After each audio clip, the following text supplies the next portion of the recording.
तो हम लोगों ने 11th स्टैंडर्ड में जो अकाउंट सीखा, सबका जाना भी थोड़ी देर यहाँ पे, हमने जो 11th स्टैंडर्ड में अकाउंट सीखा, तो अब वही अकाउंट हमारा आगे कैरी करेगा। हमने रूल्स ऑफ डेबिट क्रेडिट पढ़ लिए, क्या डेबिट होता है क्या क्रेडिट होता है, लेजर पोस्टिंग हमने पढ़ लिया। स्टूडेंट्स, हम लोग जब 11th स्टैंडर्ड का अकाउंट्स पढ़ते हैं तो 11th का जो अकाउंट्स होता है ना, वो हमारा सोल प्रोप्राइटरशिप से रिलेटेड होता है। सोल प्रोप्राइटरशिप का मतलब क्या होता है बच्चों? जहां पे सिंगल पर्सन बिजनेस करता है। तो हमने जो 11th स्टैंडर्ड में अकाउंट सीखा वो एक पर्सन, जब सिंगल पर्सन बिजनेस करेगा उसका हम लोगों ने वो अकाउंट्स किस तरीके से बनाएगा वो हम लोगों ने 11th स्टैंडर्ड में सीख लिया। अब स्टूडेंट्स, हम लोग जो 12th स्टैंडर्ड में अकाउंट सीखेंगे जिसके दो पार्ट हैं, पार्ट 1 एंड पार्ट 2। 11th में हमारे दो पार्ट थे, है ना बच्चा? और यहाँ पे भी हमारे दो पार्ट हैं। पार्ट 1 के अंदर हम लोग सीखने वाले हैं पार्टनरशिप अकाउंट्स, एंड पार्ट 2 में हम लोग सीखने वाले हैं company.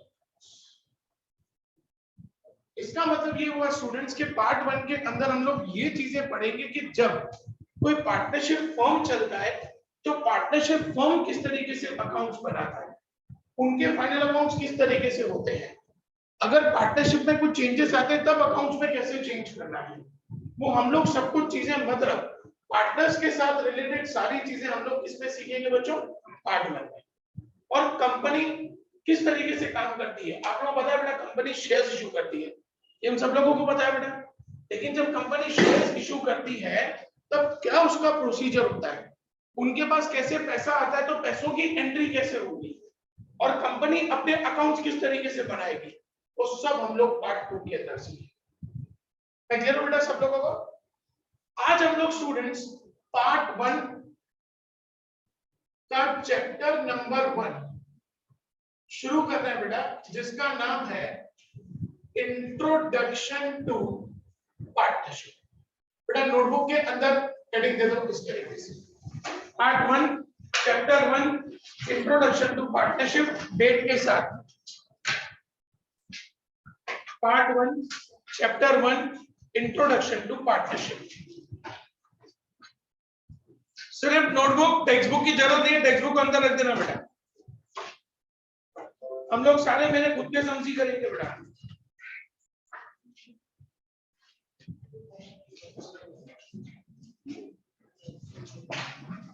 Part 1 chapter number 1 introduction to partnership.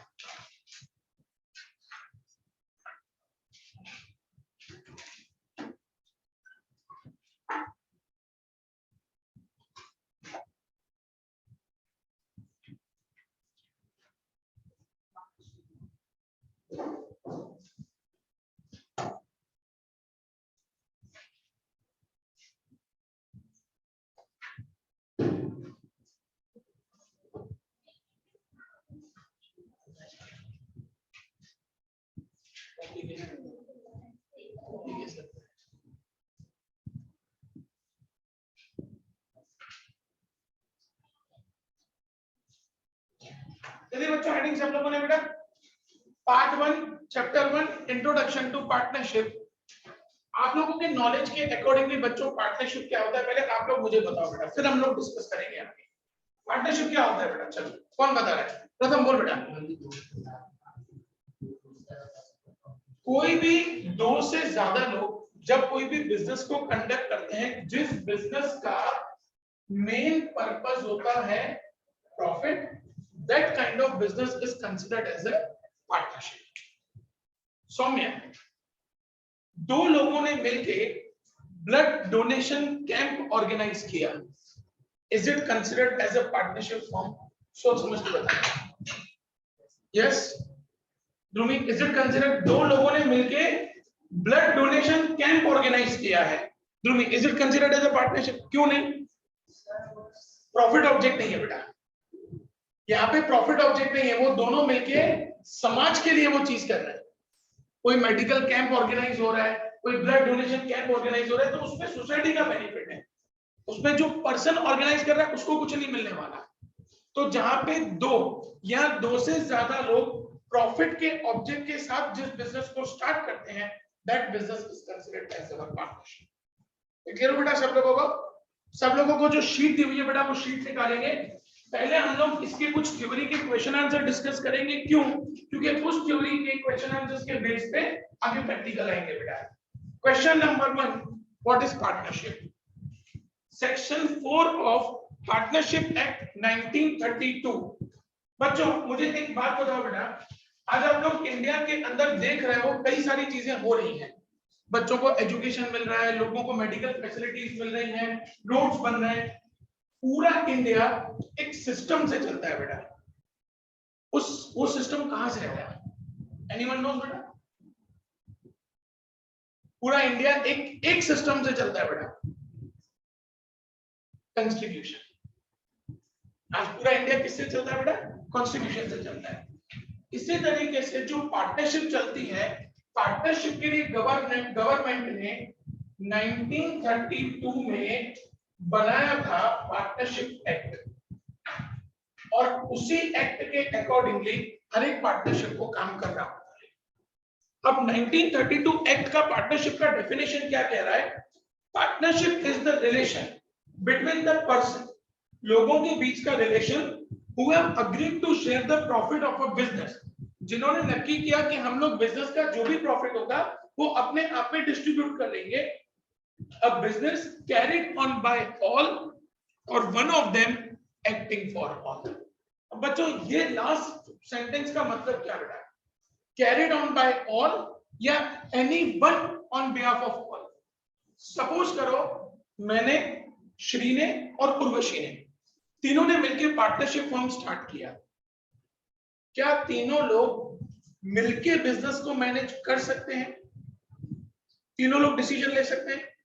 और क्या मैंने और श्री ने अगर उर्वशी को पावर दे दिया कि अब से लेके तुम डिसीजन लेना, तुम मैनेज करना, हमारा कोई लेना देना नहीं, हमने पैसा डाल दिया, हम प्रॉफिट लेंगे, हम लॉस लेंगे, उसके ऊपर हमारी कोई रिस्पॉन्सिबिलिटी नहीं। Is it possible? ये पॉसिबल है बेटा? जब स्टूडेंट्स ध्यान से समझना बेटा, हम तीनों मिलके जब फर्म चला रहे हैं, हम तीनों ही काम कर रहे हैं, उसको क्या बोलते हैं बेटा? कौन सा पार्टनर बोलते हैं? देखो किसको याद है?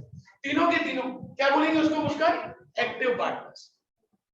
हम तीनों ने पैसा डाला, हम तीनों प्रॉफिट लेंगे, हम तीनों लॉस भुगतेंगे, और हम तीनों मिलके पूरा का पूरा बिजनेस रन करेंगे। तो हम तीनों को क्या बोला जाएगा? एक्टिव पार्टनर्स बोला जाएगा। लेकिन अगर मान लो ऐसा डिसीजन लिया, मैंने बोला कि भाई मैं पैसा डालूंगा, प्रॉफिट लूंगा, लॉस भुगतूंगा, काम नहीं करूंगा, मेरे पास इतना टाइम नहीं है, आप दोनों जाके मैनेज करो। श्री ने बोला मैं भी ऐसा करूंगी, मैं सिर्फ पैसा डालूंगी, प्रॉफिट लूंगी, लॉस लूंगी, मैं काम नहीं करूंगी। उर्वशी ने बोला ओके, काम पूरा मैं करूंगा। तो हम दोनों को क्या बोला जाएगा बच्चों? Sleeping partners. हमको क्या बोला जाएगा बेटा? स्लीपिंग पार्टनर्स या डॉर्मेंट पार्टनर्स भी जिसको हम लोग कहते हैं। और उर्वशी को बोला जाएगा वर्किंग पार्टनर। तो यहाँ पे क्या हुआ बेटा कि जो भी पार्टनर्स हैं, पार्टनर्स तीनों मिलके भी पार्टनरशिप चला सकते हैं, या तीनों मिलके उनके बिहाफ पे किसी और को, मतलब किसी एक पार्टनर को अथॉरिटी दे दिया, पावर ऑफ अटॉर्नी दे दी, वो पार्टनर पूरा का पूरा बिजनेस रन करेंगे। मैं कह रहा हूं बेटा सब लोगों को, कोई कंफ्यूजन किसी को? अब मैं क्वेश्चन पूछ रहा हूं, ध्यान से सोच समझ के आंसर करना बेटा। हम तीनों मिलकर पार्टनरशिप चला रहे हैं, मैं और श्री, हम दोनों स्लीपिंग पार्टनर्स हैं, उर्वशी एक्टिव पार्टनर है। उर्वशी ने डिसीजन लिया, हमने उसको पावर दिया हुआ है, उसने डिसीजन लिया, और उसके डिसीजन लेने से बिजनेस को लॉस हुआ। अब वो लॉस सिर्फ उर्वशी भुगतेगी या हम तीनों को भुगतना है? तीनों को। क्यों तीनों का? हमने तो डिसीजन लिया ही नहीं, डिसीजन तो उसने लिया, तो हम तीनों क्यों भुगते? हम दोनों क्यों भुगते नुकसान? क्योंकि क्या होगा बेटा, जब उर्वशी डिसीजन लेगी, हमें प्रॉफिट होगा, तो प्रॉफिट में कितने हिस्से होंगे? तो लॉस में भी 3 हिस्से होंगे। हम ऐसा तो नहीं बोल सकते ना, कभी कभी ऐसा होता है बेटा, जिसको हम लोग कहते हैं पार्टनर इन प्रॉफिट ओनली, कि मैं सिर्फ प्रॉफिट लूंगा, मैं लॉस में भुगतूंगा नहीं, मैं लॉस बेयर नहीं करूंगा, है ना बेटा? ऐसा होता है, लेकिन वो बहुत रेयर केसेस में होता है। यूजुअली अपने इंडिया के अंदर जो भी पार्टनरशिप बनती है, हर एक पार्टनरशिप में ऐसा ही होता है कि 3 पार्टनर है, अगर तीनों पार्टनर्स प्रॉफिट ले रहे हैं, तो तीनों पार्टनर्स को लॉस भी भुगतना पड़ेगा। मैं क्लियर हूं बेटा सब लोगों को? बच्चों ये चैप्टर का जो वेटेज है, इस चैप्टर में एक एमसीक्यू आता है, एक वन लाइनर आता है और एक 3 मार्क का सम आता है, मतलब टोटल इस चैप्टर का वेटेज कितना बेटा 5 मार्क का। हम पहले ये 2 मार्क की तैयारी कर रहे हैं और फिर उसके बेस पे हम लोग 3 मार्क की तैयारी करना शुरू करेंगे। मैं क्लियर हूं बेटा सब लोगों को? डेफिनेशन में कोई डाउट बेटा किसी को? आगे बढ़ते हैं बच्चों। विच यस बेटा अगर लॉस हो रहा कोई भी एक या दो पार्ट को बिल्कुल निकल सकता है बेटा। क्लॉज पार्टनरशिप के अंदर आप किसी को ना बेटा, सबसे पहली पॉइंट ये होती है कि आप किसी को फोर्स नहीं कर सकते कभी भी। आज हम तीनों बिजनेस कर रहे हैं, 5 साल हमने बिजनेस चला, अब मैंने बोला कि मेरे को निकलना है, मेरे को बिजनेस छोड़ के जाना है, फिर प्रॉफिट हो रहा है लॉस हो रहा है, दैट्स अ सेकेंडरी थिंग। लेकिन मैंने बोला कि अब 5 साल हो गए, मैंने बहुत मेहनत कर ली, अब मेरे से काम नहीं होता, मेरे को पार्टनरशिप छोड़ के जाना है, आई कैन। वो दोनों मुझे फोर्स नहीं कर सकते कि आपको रहना ही पड़ेगा, ये मेरी चॉइस है। ये कॉन्स्टिट्यूशन मेरे को अलाउ करता है कि अगर मुझे पार्टनरशिप छोड़ के कभी भी जाना हो तो मैं जा सकता हूँ, वो दोनों मुझे फोर्स नहीं कर सकते। सर अगर कोई ऐसा एग्रीमेंट टाइम पीरियड दिया हो इतने से इतने साल का क्या नाम पार्टनरशिप नहीं है, उसके बीच में हमें निकल सकते हैं ना बेटा, क्यों नहीं निकल सकते? यस, कोई फोर्स नहीं है बेटा। अगर मान लो हमने टर्म पार्टनरशिप बनाई थी 10 साल की, लेकिन 5 साल हो गए, अब किसी रीजन से, किसी मेडिकल रीजन से या किसी और रीजन से मुझे अब कंटिन्यू नहीं करना है, मेरी हेल्थ मुझे सपोर्ट नहीं कर रही, तो मैं विड्रॉ कर लूंगा। मुझे कोई भी कॉन्स्टिट्यूशन फोर्स नहीं कर सकता कि आपको पार्टनरशिप में 10 साल रहना ही रहना है। मैं 5 साल के बाद विड्रॉ होना चाहूं तो मैं हो सकता हूं बेटा, कोई फोर्स नहीं कर सकता। चलो बेटा में बच्चों, characteristics of partnership point number 1, creation bye contract. बच्चों पार्टनरशिप जो एस्टेब्लिश होती है वो 2 कॉन्ट्रैक्ट्स के बेस पर होती है, ओरल एंड रिटन। ओरल का मतलब क्या होता है बेटा? हम तीनों मिले, हम तीनों नक्की किया कि चलो तीनों मिलके पैसा डालते हैं, जो भी प्रॉफिट होगा तीनों इक्वली डिस्ट्रीब्यूट करेंगे, जो भी लॉस होगा तीनों इक्वली डिस्ट्रीब्यूट करेंगे। कोई एग्रीमेंट नहीं, कुछ भी नहीं, उसको हम लोग क्या बोलेंगे बच्चों? Oral partnership, oral contract. लेकिन जब हमने तीनों ने एक प्रॉपर एग्रीमेंट बनाया, उस एग्रीमेंट पे हम लोगों ने तीनों ने साइन करी, तो आपका क्या बन जाएगा बेटा? रिटन कॉन्ट्रैक्ट या रिटन एग्रीमेंट। अब मुझे ये बताओ बेटा, इन दोनों में से एडवाइजेबल कौन सा, ओरल या रिटन? क्यों रिटन एडवाइजेबल? बताओ। क्योंकि प्रूफ रहेगा, पॉइंट नंबर 1। पॉइंट नंबर 2, अगर कभी हम तीनों के बीच में कोई डिस्प्यूट होता है फ्यूचर में और हम लोग कोर्ट में केस करते हैं, कोर्ट सिर्फ और सिर्फ रिटन एग्रीमेंट को ही एक्सेप्ट करता है। जब ओरल एग्रीमेंट है तो वो केस आपका एक्सेप्ट नहीं होगा, क्योंकि कोर्ट किसके बेस पे चल रहा है? प्रूफ के बेस पे, और प्रूफ आपका सिर्फ कहां पे होता है? रिटन कॉन्ट्रैक्ट में। ओरल कॉन्ट्रैक्ट में कभी भी प्रूफ नहीं होता है।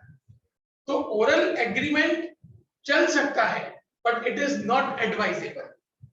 Written agreement is always advisable, क्योंकि रिटन एग्रीमेंट है मतलब वो प्रूफ है। तो आने वाले फ्यूचर में अगर पार्टनर्स के बीच में डिस्प्यूट होते हैं, वो डिस्प्यूट को हम लोग रिटन एग्रीमेंट से सॉर्ट आउट कर सकते हैं। मैं क्लियर हूं बेटा सब लोगों को? क्रिएशन ऑफ कॉन्ट्रैक्ट क्लियर हो गया बेटा? तुम आप कुछ पूछ रहे थे बेटा, पूछो। डन बेटा? क्लियर बच्चों सबको? Point number 2, profit objective. बच्चों what is the difference between objective and the result? देखो कौन बता रहा है,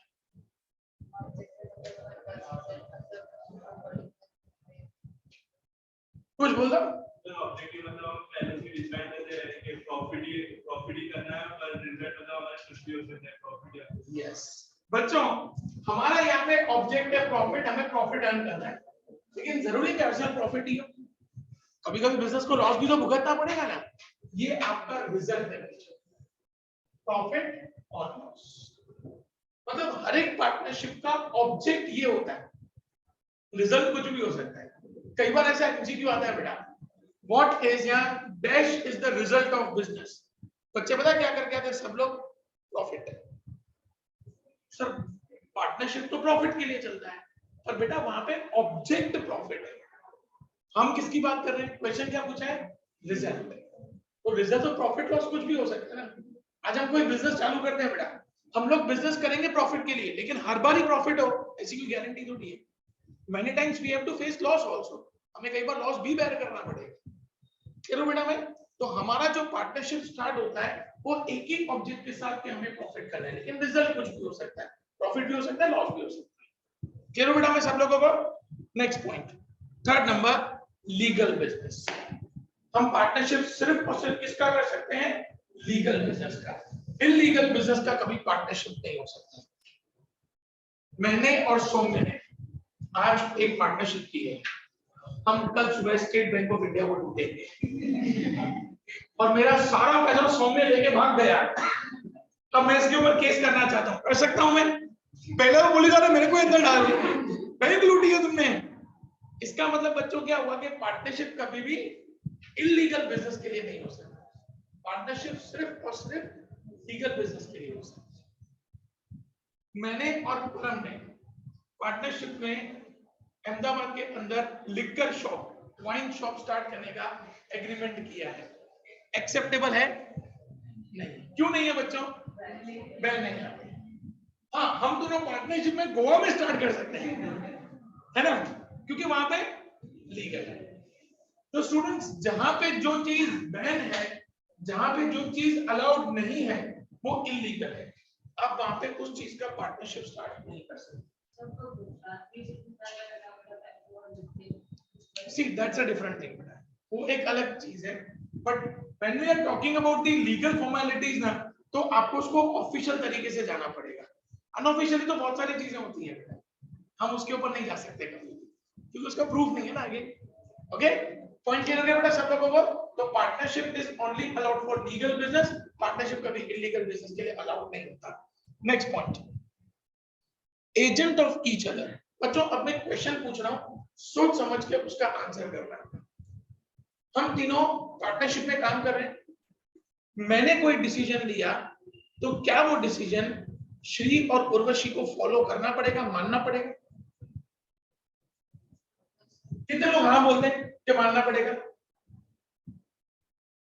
कितने लोग ना बोलते हैं कि नहीं मानना पड़ेगा? सब गलत है, मानना पड़ेगा।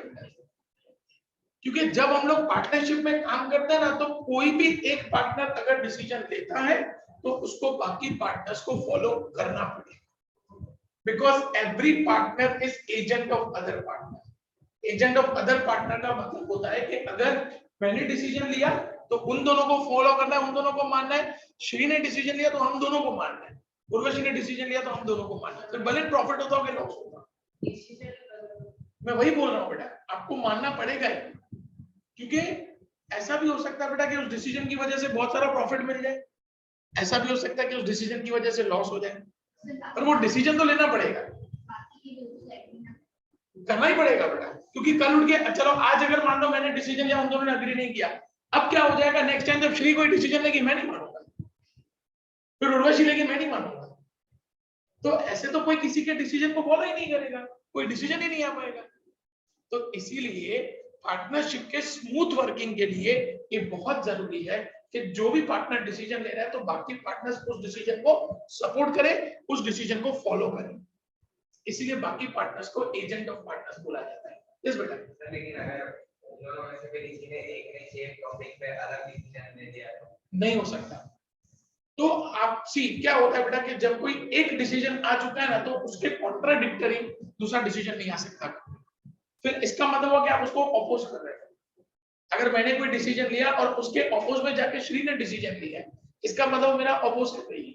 फिर नेक्स्ट टाइम से क्या होगा, जब श्री डिसीजन लेगी तो मैं उसके अपोज में डिसीजन। तो ये क्या होगा बेटा, कॉन्फ्लिक्ट्स को बढ़ावा देगा पार्टनरशिप के अंदर। तो इसलिए पार्टनरशिप के स्मूथ फंक्शन के लिए बहुत जरूरी है कि एक पार्टनर डिसीजन ले और बाकी पार्टनर। सी ऐसा नहीं है बेटा कि आपको ब्लाइंडली उसको फॉलो करना है। अगर उसका डिसीजन गलत है तो आप बोल सकते हो कि भाई आप यहाँ पे गलत हो, इन चीजों को चेंज करो, इससे फर्म को नुकसान हो सकता है। फिर ये सामने वाले को समझना है। सी बिजनेस में कभी ईगो नहीं चलता है। जब आपने ईगो रखा ना बिजनेस के अंदर, तो बिजनेस कभी लॉन्ग टाइम तक नहीं चलेगा। यहाँ पे मुझे अंडरस्टैंड करना है कि हाँ यार ये पॉइंट वैलिड है। तो श्री बोल रही है कि सर ये पॉइंट से बिजनेस को लॉस हो सकता है, मुझे उसको मानना है और मुझे उसको चेंज करना है। तो अगर मैं उसकी बात मानूंगा तो अगली बार से वो भी मेरी बात को मानेगी। क्लियर हो बच्चों सब लोगों को बेटा? तो कहने का मतलब ये है कि हर पार्टनर को लिए हुए पार्टनर के डिसीजन को सपोर्ट करना है, फॉलो करना है। इसलिए हर पार्टनर एजेंट कंसीडर किया जाता है। ठीक है बेटा। Next point, agent of each other के बाद मैक्सिमम पार्टनर्स। बच्चों 2013 में इंडिया के अंदर कंपनीज एक्ट और पार्टनरशिप एक्ट को रिवाइज किया गया था, मतलब चेंज किया गया था। उसके अकॉर्डिंगली 2013 के अकॉर्डिंगली मैक्सिमम आप एक पार्टनरशिप में 100 पार्टनर्स को इन्वॉल्व कर सकते हैं, लेकिन 2014 में इसको रिवाइज करके 50 पार्टनर्स कर दिया गया।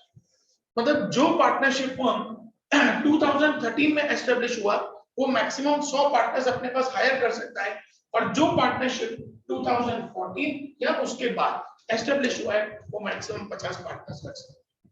मैं क्लियर हूं बेटा? लेकिन किसी भी पार्टनरशिप फर्म में ना 5-7 से ज्यादा पार्टनर्स नहीं होते। क्यों क्यों नहीं होते?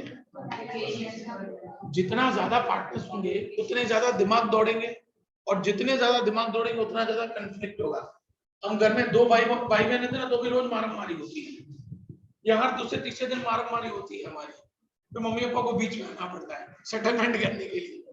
तो सोचो बेटा कि जब घर में 2 जने सेटल नहीं हो सकते हैं, 2 जनों का दिमाग अलग अलग जाता है, तो यहाँ पे तो पार्टनर्स है, डिफरेंट ब्लड डिफरेंट साइकिल होती है। तो जितना हो सके ना 5-7 पार्टनर्स रखते हैं, उससे ज्यादा पार्टनर्स नहीं रखते, क्योंकि जितना ज्यादा पार्टनर्स होंगे कंफ्लिक्ट होने की पॉसिबिलिटी उतनी बढ़ेगी। मैं क्लियर हूं बेटा सब लोगों को?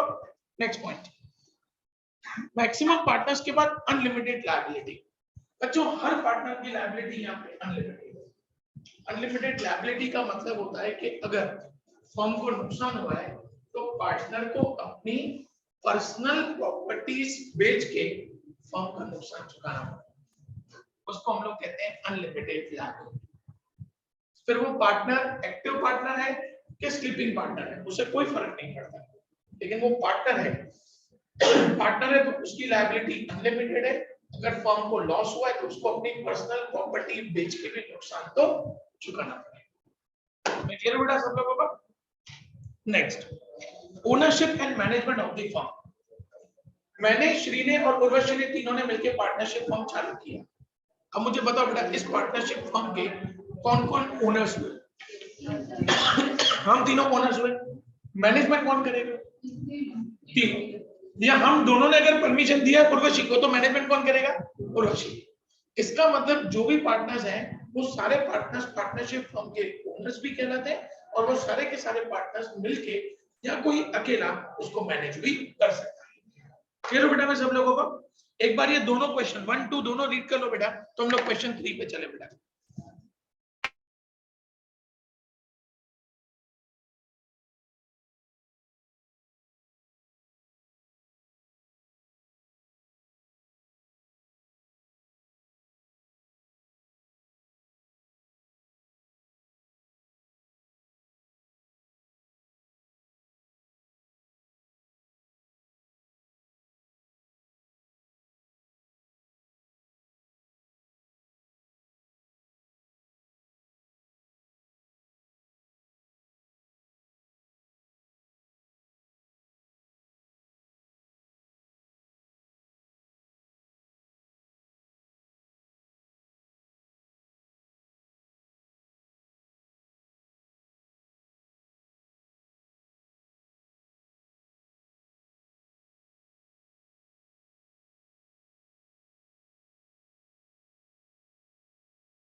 कोई डाउट बच्चों? बढ़ेंगे आगे बेटा। Now the question number 3 is right about partnership deed. Students, partnership deed के ऊपर हमारा पूरा पार्ट 1 है। पूरा पार्ट 1 इस पार्टनरशिप डीड के ऊपर है, इसलिए इसका एक एक पॉइंट ध्यान से समझना बेटा, क्योंकि ये पूरा थ्योरी हमको पूरे पार्ट 1 के अंदर काम आएगा। स्टूडेंट्स, मैंने आपको अभी बताया आपके पार्टनरशिप एग्रीमेंट ओरल भी हो सकता है, रिटन भी हो सकता है, लेकिन आप लोगों ने क्या बोला, क्या ज्यादा एडवाइजेबल? रिटन, क्योंकि प्रूफ रहता है। अब रिटन एग्रीमेंट में हम क्या क्या पॉइंट्स डाल सकते हैं, क्या क्या क्लॉजेस उसके अंदर ऐड कर सकते हैं। तो कई सारे पॉइंट्स हैं, जब पार्टनरशिप फॉर्म स्टार्ट करते हैं तो कई सारे पॉइंट्स वो लोग इंक्लूड कर सकते हैं, लेकिन यहाँ पे कुछ ऐसी पॉइंट्स बताइए जो बहुत इंपॉर्टेंट है, वो पार्टनरशिप एग्रीमेंट के अंदर आनी चाहिए। जिसमें सबसे पहले पॉइंट क्या है? Details of partners. पार्टनर का नाम, उनका घर का एड्रेस, उनकी कॉन्टेक्ट डिटेल्स। क्यों? भाग गया पार्टनर तो उसको कहाँ पकड़ेंगे हम? तो पार्टनर की सारी डिटेल्स हमारे पास अवेलेबल होनी चाहिए। तो इसलिए पार्टनरशिप एग्रीमेंट के अंदर सबसे पहले सभी पार्टनर्स के नाम, उनके एड्रेसेस, उनके कॉन्टेक्ट डिटेल्स डाले जाएंगे with their Aadhaar card and pan card number. उनका आधार कार्ड और पैन कार्ड नंबर भी डाला जाएगा। Point number 2, details of firm. Firm का नाम और फर्म कहां पे रजिस्टर्ड है। फर्म का नाम और फर्म कहां पे रजिस्टर्ड है। बच्चों, एक केस दे रहा हूं बेटा, सोच समझ के मुझे आंसर करना। 4 पार्टनर्स, ए जो अहमदाबाद को बिलोंग करते हैं, बी जो बॉम्बे को बिलोंग करते हैं, सी जो कलकत्ता को बिलोंग करते हैं, और डी जो दिल्ली को बिलोंग करते हैं। अब ये 4 अलग अलग जगह के पार्टनर्स ने मिलकर पार्टनरशिप स्टार्ट किया। उन्होंने अपनी पार्टनरशिप फॉर्म का रजिस्ट्रेशन अहमदाबाद में कराया। मतलब उनकी ऑफिस जो है वो ऑफिस यहाँ पे पार्टनर 4 अलग अलग जगह पे है। अब इन चारों पार्टनर्स के बीच में डिस्प्यूट होता है, झगड़ा होता है। केस कहां पे फाइल होता है? क्यों अहमदाबाद? नहीं तो क्या होगा कि अगर उसका रजिस्टर्ड ऑफिस नहीं लिखा हो तो ए अहमदाबाद में केस करेगा, बी मुंबई में केस करेगा, सी कलकत्ता में केस करेगा, डी दिल्ली में केस करेगा। किसका केस वैलिड गिना जाएगा और कौन कहां पे फाइट करने जाएगा? क्योंकि एक साथ एक ही केस एक ही जगह पे हो सकता है, कभी 2 कोर्ट में नहीं हो सकता है। तो इसीलिए पार्टनरशिप फर्म का रजिस्टर्ड ऑफिस लिखना जरूरी, क्योंकि उसी रजिस्टर्ड ऑफिस के बेस पे अगर आगे जाके कोई भी कंफ्लिक्ट होता है तो कहां पे केस करना है वो हमें पता चल सकता है। मैं क्लियर बेटा सब लोगों को? कोई कंफ्यूजन किसी को? आगे बढ़ते हैं। Point number 3, type of business. हमको एग्रीमेंट में ये बताना पड़ता है कि हम किस तरीके का बिजनेस करेंगे। मैन्युफैक्चरिंग बिजनेस होगा, परचेज एंड सेल का बिजनेस होगा। क्योंकि क्या होता है बेटा कि कुछ बिजनेस ऐसे हैं जिनके लिए आपको गवर्नमेंट की परमिशन की जरूरत नहीं पड़ती है। आप क्लोथ का बिजनेस चालू करें, पार्टनरशिप एग्रीमेंट करो, डायरेक्ट चालू करो, गवर्नमेंट से कोई परमिशन लेने की जरूरत नहीं है। ग्रोसरी बिजनेस चालू करना चाहते हैं, डायरेक्ट शुरू करो। फ्रूट बिजनेस करना चाहते हैं, डायरेक्ट शुरू करो। But when you want to start a medical store in a partnership firm, you are supposed to take permission from government. आपको गवर्नमेंट से परमिशन लेनी पड़ेगी। क्यों? क्योंकि अगर कभी गलत दवाई दे दी और उसकी वजह से किसी की डेथ हो गई, who will be responsible for that? Compulsory. इसी तरीके से केमिकल बिजनेस है, रजिस्ट्रेशन कंपल्सरी, गवर्नमेंट की परमिशन लेनी पड़ेगी, क्योंकि केमिकल एनवायरनमेंट को नुकसान पहुंचाता है। तो आपको गवर्नमेंट परमिट करेगी तो आप वो बिजनेस कर सकते हो, नहीं तो नहीं कर सकते। नुकसानकारक है ना बेटा, अल्कोहल, टोबैको, ये सब चीजें नुकसानकारक है पब्लिक के लिए। तो जो पब्लिक को चीजें डैमेज करती हैं उनके लिए आपको पहले गवर्नमेंट से परमिशन लेनी पड़ती है।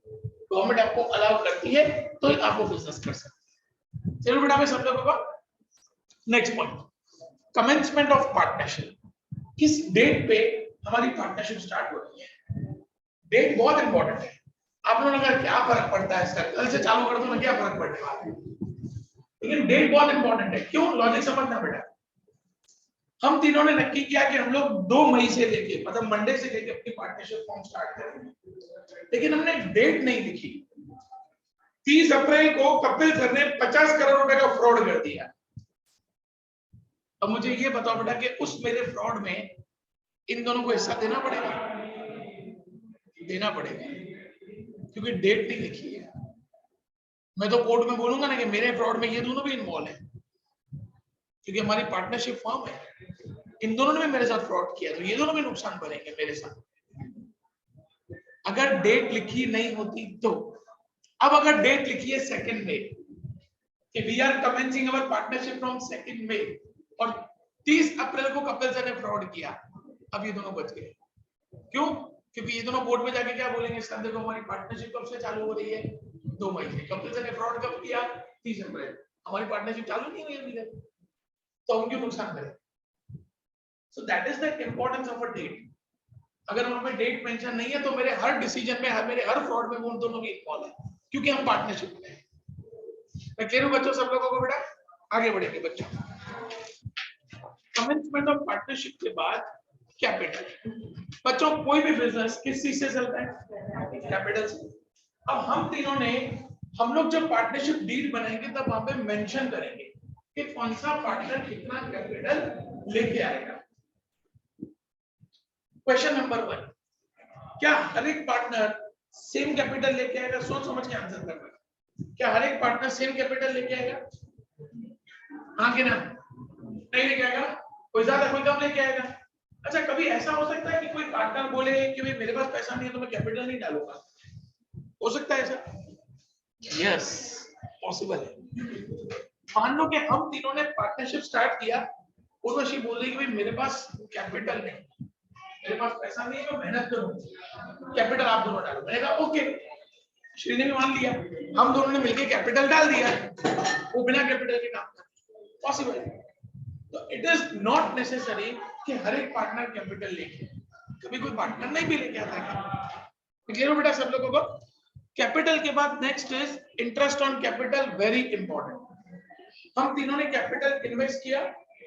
अगर पार्टनरशिप एग्रीमेंट में लिखा है कि जो भी पार्टनर जितना भी कैपिटल लेके आएगा उसके सामने उनको 5%, 8%, 10% इंटरेस्ट मिलेगा, तो वो तीनों पार्टनर्स को मिलेगा।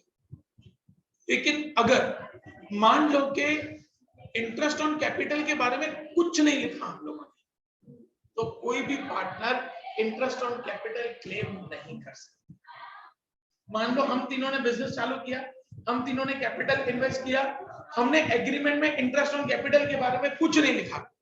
अब उर्वशी बोल रही कि मेरे को तो 8% इंटरेस्ट ऑन कैपिटल चाहिए, नहीं मिलेगा, नहीं मिलेगा, क्योंकि लिखा नहीं है ना पार्टनरशिप एग्रीमेंट में। लेकिन हाँ, अगर हम दोनों अग्री करते हैं कि ओके अब से हम ऐसा रूल बनाते हैं कि हम तीनों ही 8% इंटरेस्ट ऑन कैपिटल लेंगे, हम तीनों ही लेंगे, तो उसके अकॉर्डिंगली पार्टनरशिप डीड में चेंजेस होंगे। हम पार्टनरशिप डीड में इस क्लॉज को ऐड करेंगे कि इस डेट से लेके तीनों partners 8%, 5% interest on capital carry. सबके परसेंटेज सेम ही होंगे, कभी भी अलग परसेंटेज नहीं होगा। इंटरेस्ट ऑन कैपिटल सबके लिए परसेंटेज सेम होना चाहिए। इंटरेस्ट उसको तो मिलेगा बेटा, इंटरेस्ट वो देगा थोड़ी। सी हम तीनों ने मिलकर कैपिटल डाला। कैपिटल का मतलब क्या होता है बेटा कि पार्टनर्स ने पैसा किसको दिया बेटा? फर्म को। अब फर्म उसके सामने उनको इंटरेस्ट देगा, अगर किसी कोई कैपिटल नहीं दे पाया तो उसको इंटरेस्ट नहीं मिलेगा। सिंपल है, जो कैपिटल डालेगा उसी को इंटरेस्ट मिलेगा ना बेटा। मान लो उर्वशी कैपिटल नहीं डाल रही तो उसको इंटरेस्ट नहीं मिलेगा। हम दोनों कैपिटल डाल, वो बोले भी मेरे को इंटरेस्ट चाहिए, तो ओके कैपिटल डाल दो, आपको भी इंटरेस्ट मिलेगा। सिंपल है, इंटरेस्ट सेम रहेगा। इंटरेस्ट 8% है तो 8% रहेगा। मैंने 10 लाख रुपए डाला तो 10 लाख का 8% मतलब मुझे 80,000 इंटरेस्ट मिलेगा। इन्होंने 5 लाख डाला तो 5 लाख का 8% मतलब उनको 40,000 मिलेगा। वहां पार्टनर ऐसा नहीं बोल सकता कि मेरे को इंटरेस्ट कम क्यों मिल रहा है, आपको इंटरेस्ट ज्यादा चाहिए, कैपिटल ज्यादा डालो। मैंने 10 लाख डाला, आप भी 10 लाख डालो, आपको भी इंटरेस्ट उतना मिलेगा। इसीलिए अमाउंट फिक्स नहीं है बेटा, यात्री समझो। इंटरेस्ट ऑन कैपिटल का अमाउंट फिक्स नहीं है, परसेंटेज है। क्या परसेंटेज जो आपको रखना है परसेंटेज, वो आप परसेंटेज रख सकते हैं, लेकिन सबके लिए वो कॉमन है, कोई भी परसेंटेज। वो पार्टनर्स अपनी अंडरस्टैंडिंग पे नक्की करेंगे, उसमें गवर्नमेंट का कोई इन्वॉल्वमेंट नहीं। आप परसेंटेज नक्की करो, 5%, 8%, 10%, 12% आप नक्की करो, और वहां पे सिर्फ पार्टनरशिप डीड के अंदर लिख दो कि भाई इतना इंटरेस्ट ऑन कैपिटल कैलकुलेट किया जाए। मैं क्लियर हूं बच्चों सबको? बेटा कोई कंफ्यूजन किसी को? Next point, interest on capital के बाद ड्रॉइंग्स। कौन सा पार्टनर कितना पैसा विड्रॉ करे? जरूरी नहीं कि विड्रॉ करे, लेकिन मेजर उनको विड्रॉ तो करना पड़ेगा ना, क्योंकि घर कैसे चलाएंगे। तो वहां पे क्या होता है बेटा, ड्रॉइंग्स फिक्स किया जाता है कि भाई कपिल सर इतना पैसा विड्रॉ करेंगे, श्री इतना पैसा विड्रॉ करेगी, उर्वशी इतना पैसा विड्रॉ करेगी। या तो वो लोग ऐसा लिख देंगे भाई हर महीने कपिल सर 5,000 रुपए विड्रॉ करेंगे, श्री 6,000 रुपए विड्रॉ करेगी, उर्वशी 7,000 रुपए विड्रॉ करेगी। वो हमारे एग्रीमेंट पे, वो हमारी अंडरस्टैंडिंग पे हम लोग वहां पे क्या ड्रॉइंग का अमाउंट फिक्स करते हैं। मैं क्लियर बेटा सब लोगों को? आगे बढ़ेंगे बच्चों। अब बच्चों ड्राइंग्स का मतलब क्या होता है बेटा? फॉर्म ने पैसा किसको दिया बेटा? पार्टनर। तो उसके सामने पार्टनर जो है वो इंटरेस्ट ऑन ड्राइंग्स किसको देता है बेटा? फर्म को देता है, क्योंकि फर्म से हम तीनों ने पैसा लिया, तो उसके सामने हम तीनों को फर्म को इंटरेस्ट देना पड़ेगा। तो वो इंटरेस्ट कितना रखना है वो भी हम नक्की करेंगे। अगेन जैसे इंटरेस्ट ऑन कैपिटल हम नक्की करेंगे, तो इंटरेस्ट ऑन ड्राइंग्स भी हम नक्की करेंगे। 5% रखना है, 8% रखना है, 10% रखना है, कि 12% रखना है, जो भी रखना है वो हम तीनों नक्की करेंगे। मैं क्लियर बेटा सब लोगों को? आगे बढ़ेंगे। इंटरेस्ट ऑन ड्राइंग्स के बाद डिस्ट्रीब्यूशन ऑफ प्रॉफिट और लॉस, वेरी इंपॉर्टेंट पॉइंट। हम तीनों क्या रेट पे अपना प्रॉफिट डिस्ट्रीब्यूट करेंगे? इक्वल डिस्ट्रीब्यूट करेंगे, 20%, 30%, 40% रखेंगे, व्हाटएवर, या 40, 40, 20 रखेंगे, या 50, 30, 20 रखेंगे, वो हमारा बीच का अंडरस्टैंडिंग है। लेकिन अगर कभी ऐसा हुआ हमने पार्टनरशिप डीड बनाई और वहां पे प्रॉफिट एंड लॉस का रेशियो लिखना भूल गए, तो क्या? तब वहां पे उसके बाद जो भी प्रॉफिट जो भी लॉस होगा वो हम तीनों इक्वल रेशियो में ही लेंगे बाय डिफॉल्ट। अगर पार्टनरशिप एग्रीमेंट साइलेंट है प्रॉफिट एंड लॉस के रेशियो को लेके, तो वहां पे जो भी प्रॉफिट जो भी लॉस है इक्वल रेशियो। अगर मान लो 6 लाख का प्रॉफिट हुआ, हम 3 पार्टनर है तो 2-2 लाख रुपया लेंगे। अगर 3 लाख का लॉस है तो 1-1 लाख रुपया तीनों पार्टनर्स को भरना। हाँ, आपने पहले भूल गए मान लो, तो अब 1 साल तो आपको पूरा करना है, पहला साल तो आपको पूरा करना पड़ेगा। अब फर्स्ट ईयर कंप्लीट हुआ, 31 मार्च आया, जो प्रॉफिट जो लॉस हुआ था आपने इक्वल रेशियो में डिस्ट्रीब्यूट किया। अब आपको अगले साल से रेशियो चेंज करना है, तो उसके लिए आपको पार्टनरशिप डीड को चेंज करना पड़ेगा, उसमें ये पॉइंट डालना पड़ेगा भाई इस साल से लेके हम जो भी प्रॉफिट जो भी लॉस होगा इस रेशियो में डिस्ट्रीब्यूट करेंगे। बेटा मैं 1 साल तो कंप्लीट करना ही पड़ेगा। अभी ईयर स्टार्ट हुआ, अभी हमने पार्टनरशिप डीड में कुछ नहीं डाला, तो आपको ये ईयर तो कंप्लीट करना पड़ेगा। ये ईयर कंप्लीट करने के बाद जब नेक्स्ट ईयर आएगा तब हम लोग उसके अंदर चेंज कर सकते हैं। वो इक्वल रेशियो 31 मार्च के बाद ही जो एग्रीमेंट चेंज होगा वो 31 मार्च के बाद ही चेंज होगा, नॉट दिस ईयर। चलो बेटा मैं सब लोगों को आगे बढ़ेंगे बच्चों। डिस्ट्रीब्यूशन ऑफ प्रॉफिट और लॉस के बाद salary, bonus, commission, remuneration to partners. हमने ऐसा क्लॉज डाला है कि भाई अगर कोई पार्टनर एक्स्ट्रा मेहनत करता है तो हम उसको सैलरी देंगे या कमीशन देंगे या बोनस देंगे या रेम्यूनरेशन देंगे। ऐसा लिखा हुआ होना चाहिए। मान लो लिखा हुआ नहीं, अब उर्वशी बोल रही है कि भाई मैं एक्स्ट्रा मेहनत करी हूं तो मेरे को 10,000 रुपए सैलरी हर महीने की मिलनी चाहिए, मिलेगी उसको? लिखा नहीं है कुछ भी, नहीं मिलेगी। हाँ, ये अलग बात है कि हम दोनों पार्टनर्स अगर अग्री कर रहे हैं कि हाँ ओके भाई हमें दिख रहा है कि आप एक्स्ट्रा मेहनत कर रहे हो तो हम आपको 10,000 रुपया सैलरी हर महीने की देंगे, लेकिन उसके लिए पार्टनरशिप डीड में पहले चेंज करना पड़ेगा कि हम लोग हर महीने 10,000 रुपीज की सैलरी उर्वशी को देंगे। क्लियर हो बच्चों सब लोगों को बेटा? तो सैलरी देना है किसी पार्टनर को, कमीशन देना है, बोनस देना है, वो वहां पे पार्टनरशिप डीड के अंदर मेंशन किया हुआ होना चाहिए, है ना बच्चों? आगे बढ़ेंगे। Interest on loan provided by the partner. अब मान लो हम तीनों ने पार्टनरशिप स्टार्ट कर दिया, फर्म को पैसों की जरूरत पड़ी, फर्म ने ये नक्की किया कि हम लोग किसी से लोन लेते हैं। मैंने बोला आप लोग किसी से मतलब मेरे से लोन ले लो, मैं आपको लोन देता हूँ, आप मुझे इंटरेस्ट कितना दोगे उसके साथ? इंटरेस्ट भी तो फिक्स होना चाहिए ना, 5%, 6%, 8%। भूल गए, लिखना भूल गए, इंटरेस्ट ऑन लोन का रेट लिखना भूल गए, तो बाय डिफॉल्ट 6%। बच्चों हर जगह पे काम आएगा बेटा ये, बाय डिफॉल्ट लिखा हुआ है उसके अंदर। बाय डिफॉल्ट अगर पार्टनरशिप डीड में हम इंटरेस्ट ऑन लोन का परसेंटेज लिखना भूल गए, 6% के हिसाब से इंटरेस्ट ऑन लोन को कैलकुलेट किया जाए। क्लियर हो बेटा सब लोगों को? कोई कंफ्यूजन किसी को बेटा? आगे बढ़ते हैं। इंटरेस्ट ऑन लोन के बाद गुडविल। गुडविल क्या होता है बच्चों? हमारा असेट होता है, लेकिन गुडविल दिखता है इंटेंजिबल असेट है। उसकी वैल्यू कैसे कैलकुलेट करेंगे? कैसे पता चले कि हमारी फर्म की रेपुटेशन इतनी है? तो उसकी है ना अलग अलग मेथड्स आती हैं, हम लोग चैप्टर नंबर 3 में पढ़ेंगे। 5 अलग अलग मेथड्स आती हैं जिससे हम लोग गुडविल को कैलकुलेट करते हैं। तो पार्टनरशिप जब डीड बनता है ना बेटा, तो वहां पे मेंशन किया जाता है कि हम कौन सी मेथड से जब भी हमें जरूरत पड़ी गुडविल कैलकुलेट करने की, तब हम कौन सी मेथड से गुडविल को कैलकुलेट करेंगे, वो पार्टनरशिप डीड के अंदर लिखा हुआ होना चाहिए। क्लियर बच्चों सब लोगों को बेटा? नेक्स्ट, गुडविल के बाद एडमिशन रिटायरमेंट।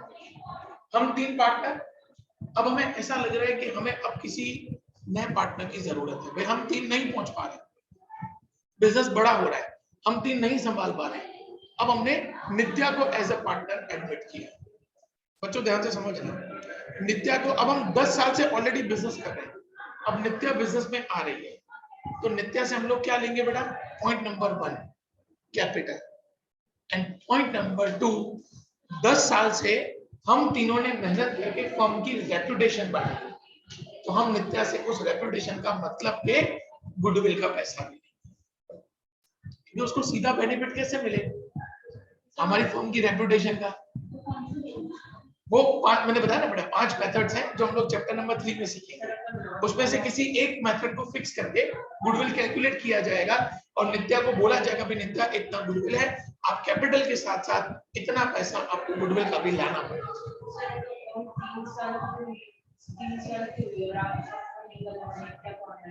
हम सबको निकलना है बेटा, वो लास्ट पॉइंट पे आ रहा है, डोंट वरी। जरूरी नहीं है, जरूरी नहीं है।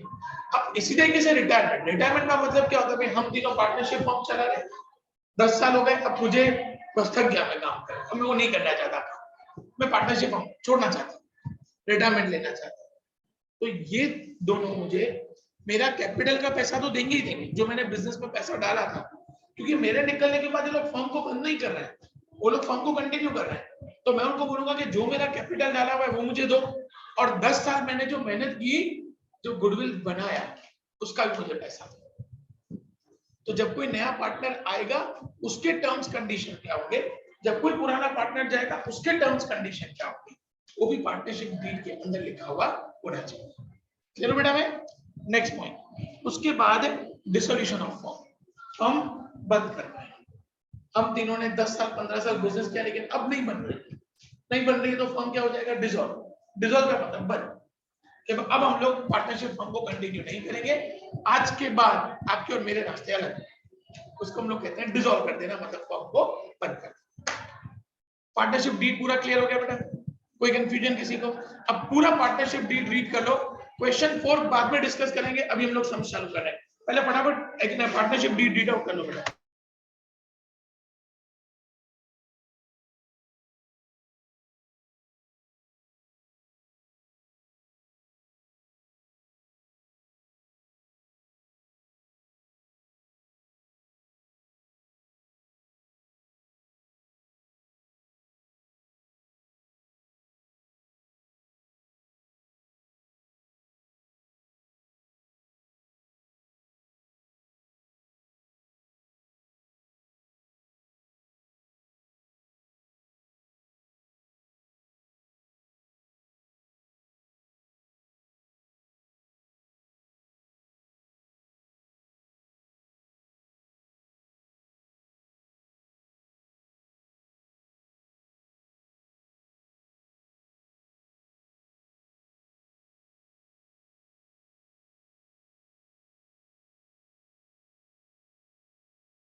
पार्टनरशिप के अंदर कुछ अर्जेंट डिसीजन लेने होते हैं और जब आप उनसे पूछने बैठो ना बेटा तो कई बार डिले हो सकता है। तो अगर ऐसा कोई डिसीजन है जिसमें उनके इन्वॉल्वमेंट की जरूरत नहीं है तो आप ले सकते हो, लेकिन जब कोई बड़ा डिसीजन लेना है तो आपको बाकी पार्टनर्स को इन्वॉल्व करना होता है। बड़ा डिसीजन जैसे आप किसी और फर्म के साथ मर्ज होना चाहते हो, आप फर्म को बंद करना चाहते हो, तो जब ऐसे डिसीजन आपको बड़े डिसीजन लेने होते हैं तब आपको इन्वॉल्वमेंट चाहिए।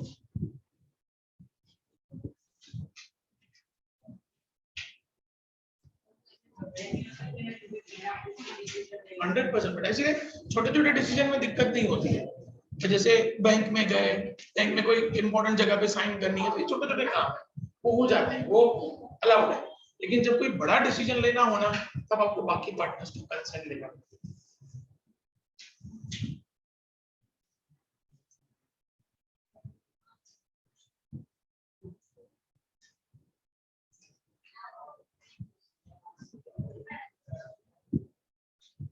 बच्चों किसी को डाउट बेटा? चलो अब हम लोग शॉर्ट सम शुरू कर रहे हैं बेटा। इस चैप्टर में से एक एमसीक्यू, एक वन लाइनर और एक 3 मार्क का शॉर्ट सम आएगा। पहले शॉर्ट सम की हेडिंग दे दो बेटा, डिस्ट्रीब्यूशन ऑफ प्रॉफिट। हेडिंग दे दो बेटा, डिस्ट्रीब्यूशन ऑफ प्रॉफिट।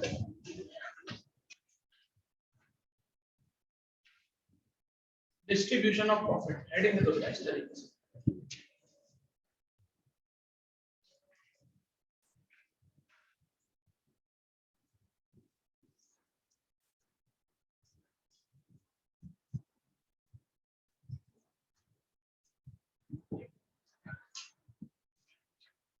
बेटा हेडिंग सम शुरू करेंगे बच्चों। चलो देखो सम लिखो बेटा।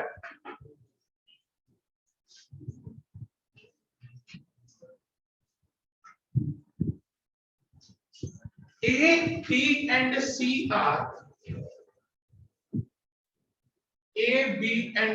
are partners sharing profit and loss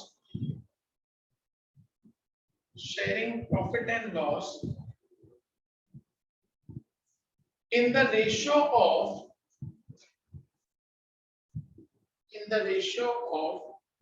देखो बच्चों रेशियो कैसे लिखा जाएगा बेटा, 3:2:1। इसको क्या बोलेंगे? 3:2:1 in the ratio of 3:2:1 full stop। Total profit of firm is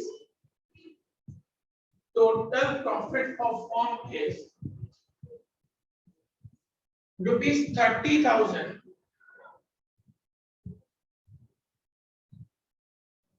full stop। Find out profit of each partner। Find out profit of each partner।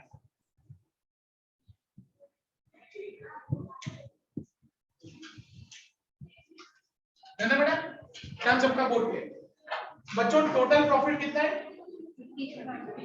30,000 बराबर है बेटा। अब यहाँ पे लिखा हमने एस प्रॉफिट, कैसे मिलेगा बच्चों ध्यान देना।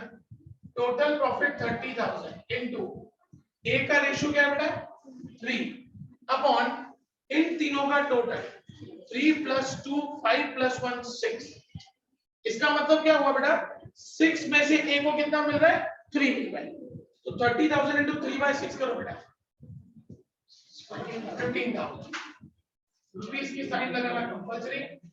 ए को 15,000 रुपए प्रॉफिट मिलेगा। सर इसको कैसे? 3x upon 6x। क्यों इतना लंबा जानेगा? तो सीधा डायरेक्ट हो जाएगा ना बेटा। डायरेक्ट हो जाता है तो फिर ठीक है, पर ये डायरेक्ट हो जाता है तो फिर x क्यों जानेगा। चलिए बेटा आगे बढ़ेंगे बच्चों। अब 20 profit, total profit 30,000 into B का प्रॉफिट कितना है बेटा? 2 डिवाइड बाय 3 + 2 5 + 1 6 10,000। अब सी's प्रॉफिट, 30,000 into C का रेशियो है 1/6 मतलब ₹5,000। कंसेप्ट क्लियर बेटा सब लोगों को? कोई कंफ्यूजन किसी को? कंप्लीट कर दो बेटा सब चलो।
ये आप लोग ट्राई करेंगे। X, Y, Z are partners. X, Y, Z are partners.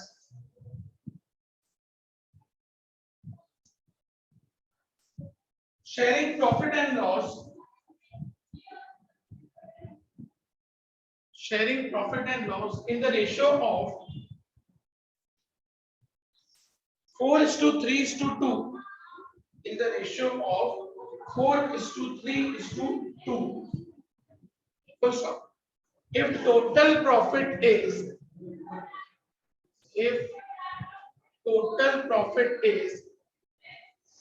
rupees 45,000, rupees 45,000, full stop. Find out profit of each partner. Find out profit of each partner. चलो ट्राई करो बेटा आप लोग खुद।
20,000, 15,000, 10,000 बराबर। सबका आंसर आ गया बच्चों?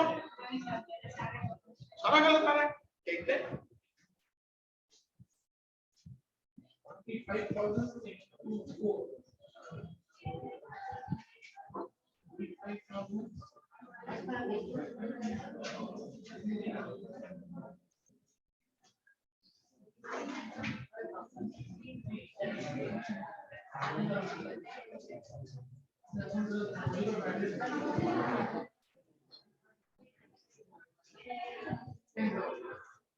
बच्चों 20,000, 15,000, 10,000 बराबर है बेटा। अब क्वेश्चन को थोड़ा सा ट्विस्ट करेंगे, है ना। अब लोग आंसर आ गया बेटा। देखो बेटा समझो, चलो क्वेश्चन को थोड़ा सा ट्विस्ट करते हैं। A, B and C are partners. A, B and C are partners. Full stop. A gets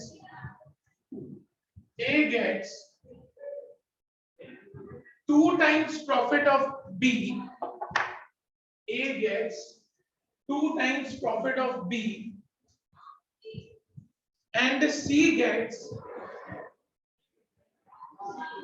3 times profit of B. 3 times profit of B. Full stop. If total profit of firm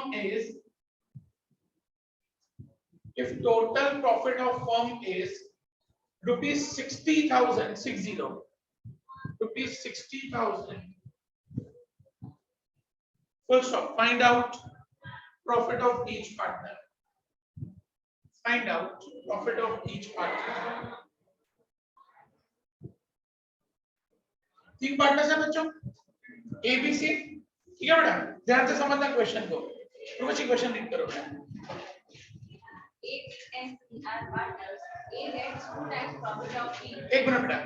A gets 2 times profit of B. A को B का 2 times profit मिल रहा है, तो B का तो ratio ही नहीं है। तो हम लोग क्या करेंगे बेटा? 1। क्यों? क्योंकि जिसका कोई नहीं होता उसका कौन होता है? भगवान होता है। तो भगवान एक ही होता है। तो हम लोग B को क्या लेंगे बेटा? 1। अब A को B का 2 टाइम्स मिल रहा है। 2 टाइम्स का मतलब होता है 1 into 2। तो A का रेशियो क्या हो गया बेटा? 2। क्लियर हो बेटा सब लोगों को? कोई कंफ्यूजन? यस बेटा। X भी लो तो भी चलेगा, बट X में फिर अगेन वही कैलकुलेशन में प्रॉब्लम होगा बेटा, क्योंकि आगे जाके ना बेटा डिजिट वाले सम आएंगे, इंटीजर वाले 5/2, 1/5, उसमें कैसे करोगे? उसमें कॉम्प्लिकेशंस बढ़ेंगे। वो आप क्या लोगे बेटा? मतलब आपको वो कंफर्टेबल लगता है तो, है ना। कंटिन्यू बेटा। And C gets 3 times profit. और C को B का 3 टाइम्स मिल रहा है, मतलब 1 into 3, 3। तो रेशियो क्या हो गया बेटा ABC का? 2:1:3। अब आपको जैसे डिस्ट्रीब्यूशन किया था, अब A प्रॉफिट फाइंड करेंगे। कितना है बेटा total profit? 60,000 into 2 divided by 6। B का प्रॉफिट 60,000 into 1/6, and C का प्रॉफिट 60,000 into 3/6। तो यहाँ पे आएगा 20,000, 10,000।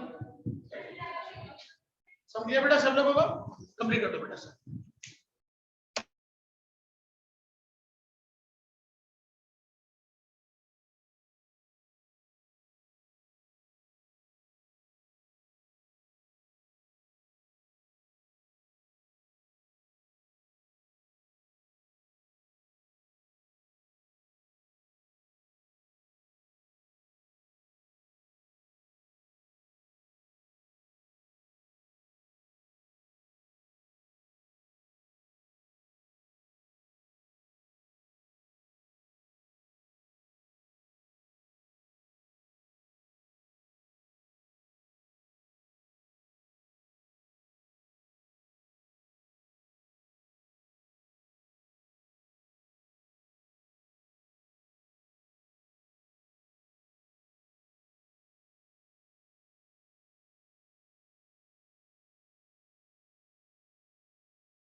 ये आप लोग ट्राई करेंगे बेटा।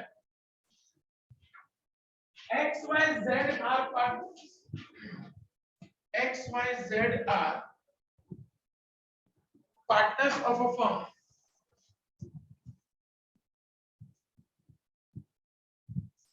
Full stop.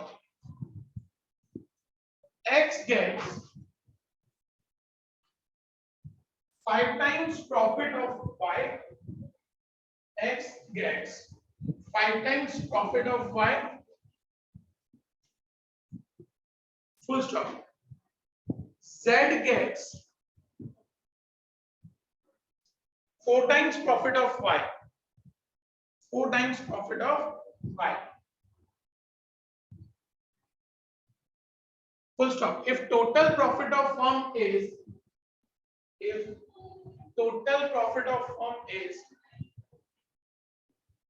rupees 50,000,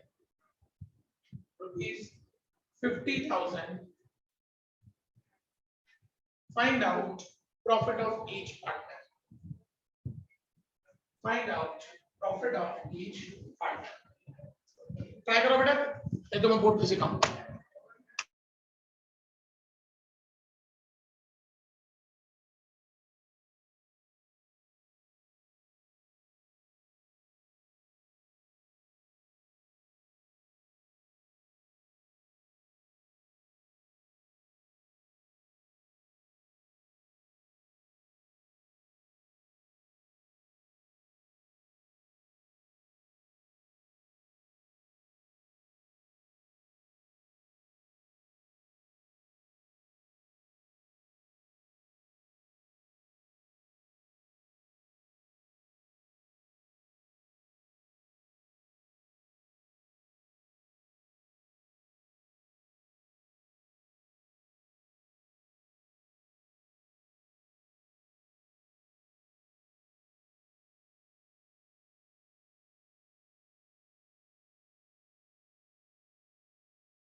बच्चों क्या आंसर आया? वापस 25,000, 5,000, 20,000. सबका आ गया बेटा? 25, 5 and 20. कोई ऐसा जिसका आंसर गलत आ रहा हो? सारा आ गया बेटा आंसर? नहीं है? नहीं है तो पूछने का बेटा. क्या लिखा है? X, Y, Z are partners. X, Y, Z. X gets 5 times. X को Y का फैक्टर, Y को 1 मिलेगा, 1 का फैक्टर, तो X का रेशियो क्या होगा? 5. बराबर. Z gets 4 times, Y का 4 क्या? रेशियो क्या होगा? 5/4. टोटल प्रॉफिट हमारा X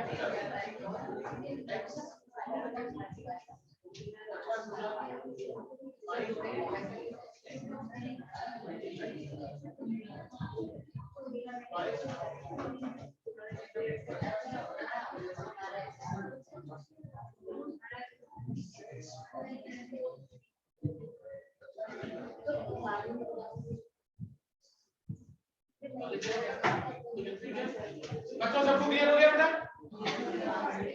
नेक्स्ट सम देखो बेटा फटाफट, थोड़ा और ट्विस्ट करते हैं सम को, है ना? देखो बेटा, A, B and C are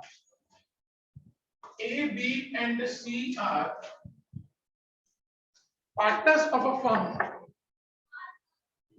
A, B and C are partners of a firm. Full stop. A gets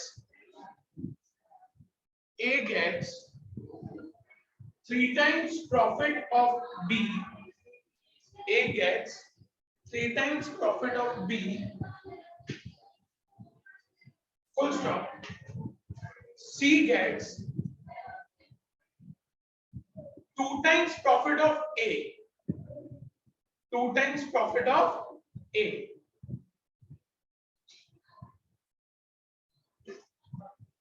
Full stop. If total profit of firm is rupees 1 lakh, find profit of each partner. Find profit of each partner.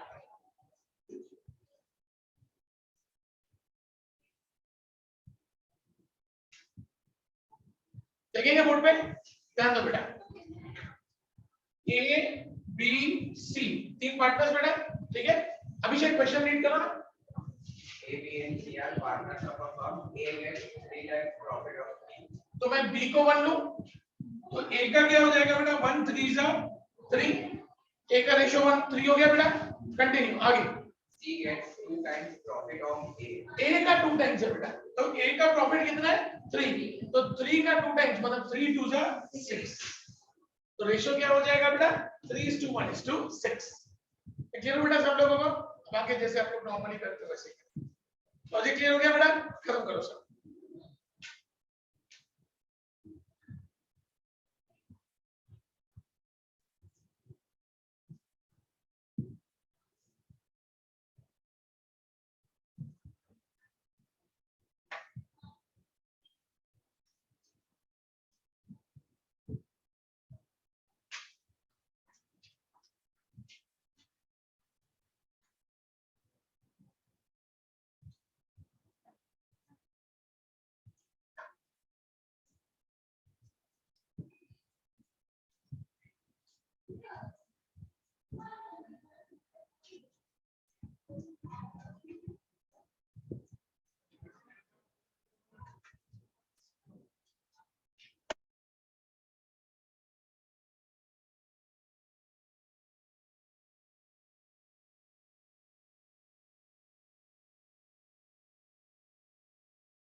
बेटा answer क्या आ रहा है?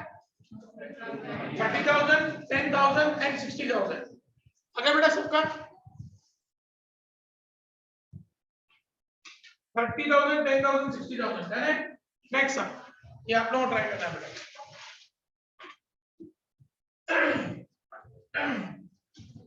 A, B and C are partners.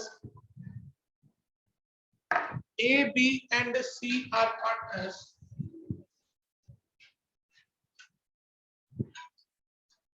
Full stop. A gets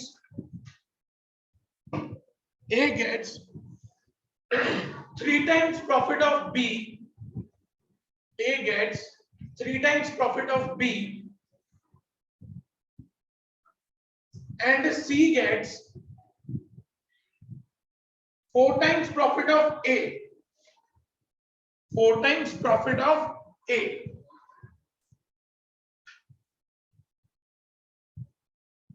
Full stop. If total profit of firm is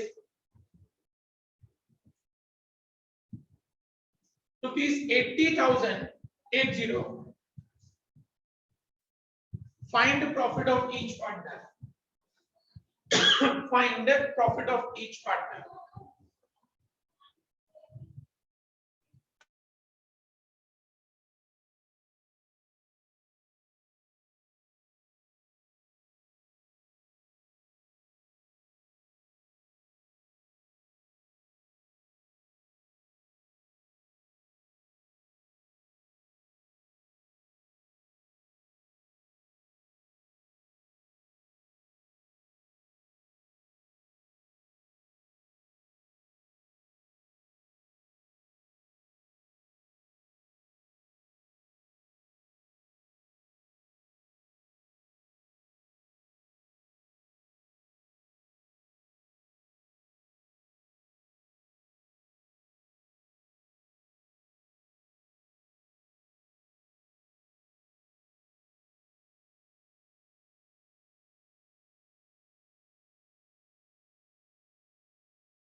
3:1:12 ratio ये आ रहा है 3:1:12 बराबर है।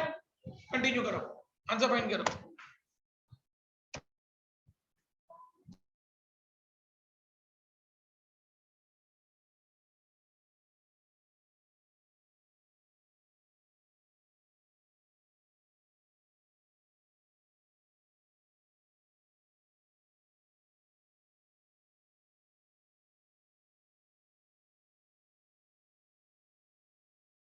Board वाले काट देंगे, अमाउंट जो भी लिख रहा है उसके आगे रुपीस की साइन होनी चाहिए।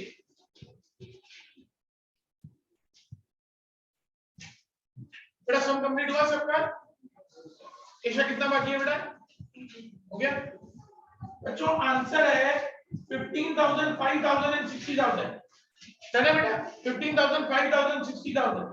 कोई ऐसा जिसका आंसर नहीं आएगा बेटा? आ गया। Next sum, next sum.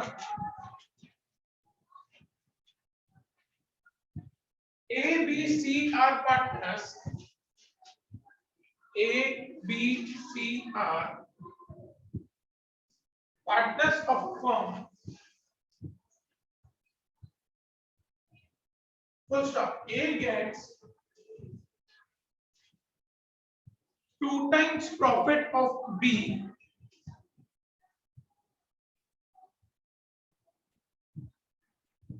and C gets 5 times profit of A.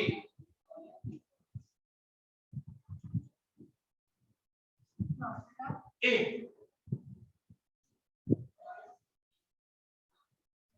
Full stop. If total profit of firm is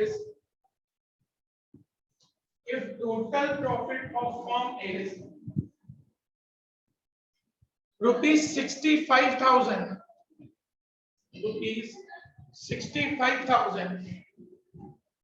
find the profit of each partner. Find the profit of each partner. Try करो, चलो फटाफट।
बच्चों ratio क्या आया?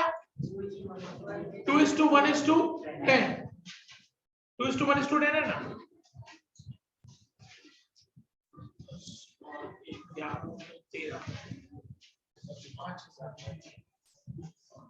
First का answer 10,000, then 5,000, then 3,000 to 10, 50,000। बराबर है बेटा? सबका डन है? सबका आंसर आ गया? एक मस्त सम लिखते हैं, चलो लिखो। अभी ये मस्त सम है बहुत। A, B, C are partners। ये सम टेक्स्ट बुक में कहीं नहीं है, लेकिन बोर्ड में रिपीटेडली पूछा हुआ सम है। टेक्स्ट बुक में नहीं है सम, लेकिन बोर्ड वालों ने रिपीटेडली ये सम पूछा है। A, B and C are partners of a firm। Full stop. Ratio of A and B is ratio of A and B is 3:1, 3:1, and the ratio of B and C is 2:3, 2:3.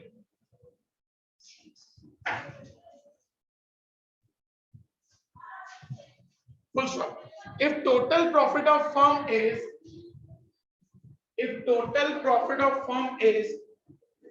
rupees 1,10,000, rupees 1,10,000, find out profit of each partner.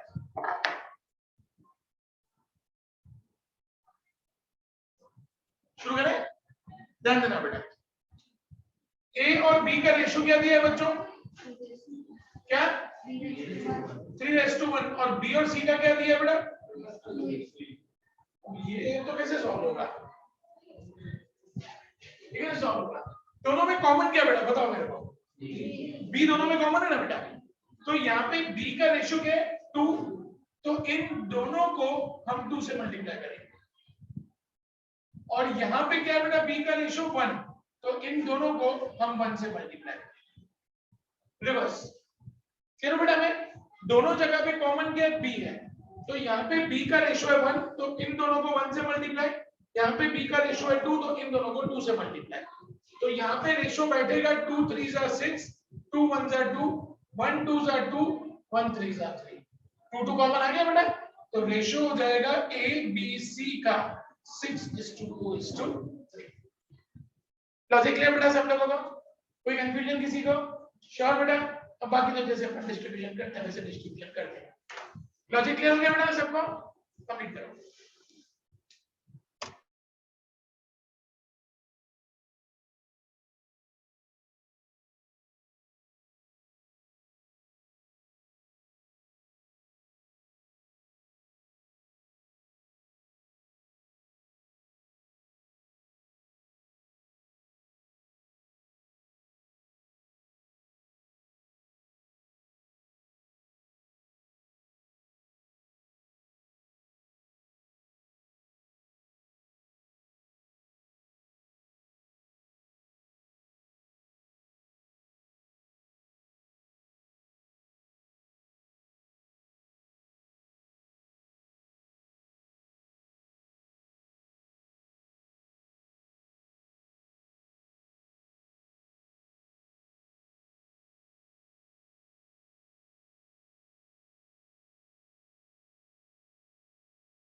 Total profit कितना था? 1,10,000।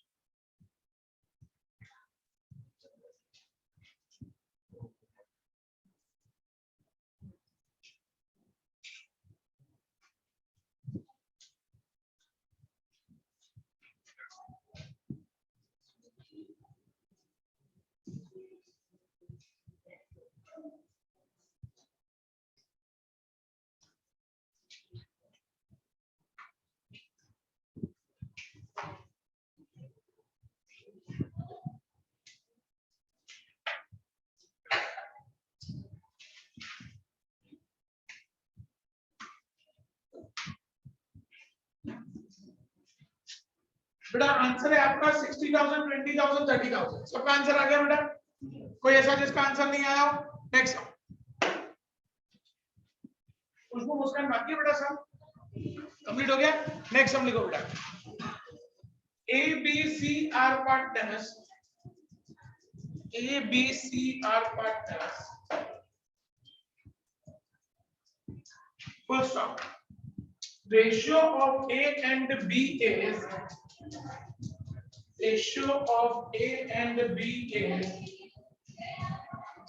5:1.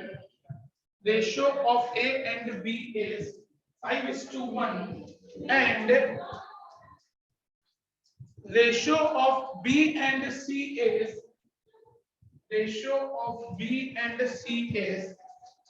2:3. 2:3. Full stop. If total profit of firm is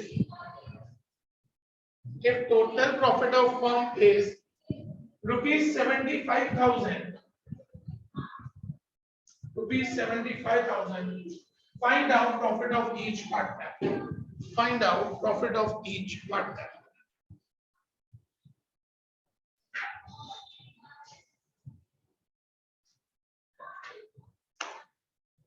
फटाफट try करो।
to 3 ratio आ रहा है बेटा, 10:2:3 सबका आ गया।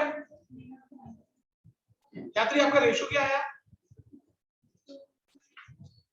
ये गलत है, पढ़ो क्वेश्चन में देखो, AB का रेशियो क्या है? 5:1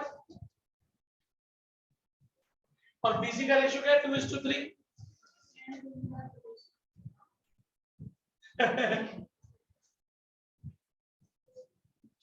आंसर क्या है अपना फाइनल? 50,000, 10,000 एंड 15,000 बराबर है। 50, 10, 15।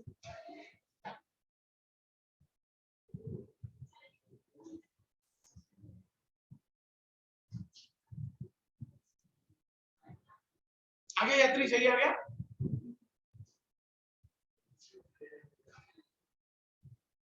बच्चों ये टॉपिक हमारा अभी कंटिन्यू रहेगा, इसमें एक इंटीजर वाले सम्स है बेटा, वो इंटीजर वाले सम्स हम लोग परसों करेंगे और उसके बाद हम लोग नेक्स्ट टॉपिक को स्टार्ट करेंगे। ठीक है बेटा, शीट मैंने जो आप लोगों को दी है वो भी फिलहाल संभाल के रखना जब तक आपके पास स्पाइरल आती है। स्पाइरल में सारे चैप्टर्स हैं, लेकिन जब तक स्पाइरल आती है आप लोगों के पास तब तक इसको शीट को संभाल के रखना, क्योंकि जैसे जैसे हम लोग सम्स कंप्लीट करते जाएंगे वैसे वैसे मैं आप लोगों को शीट में से सम्स प्रैक्टिस के लिए देता जाऊंगा। चलो बेटा, मैं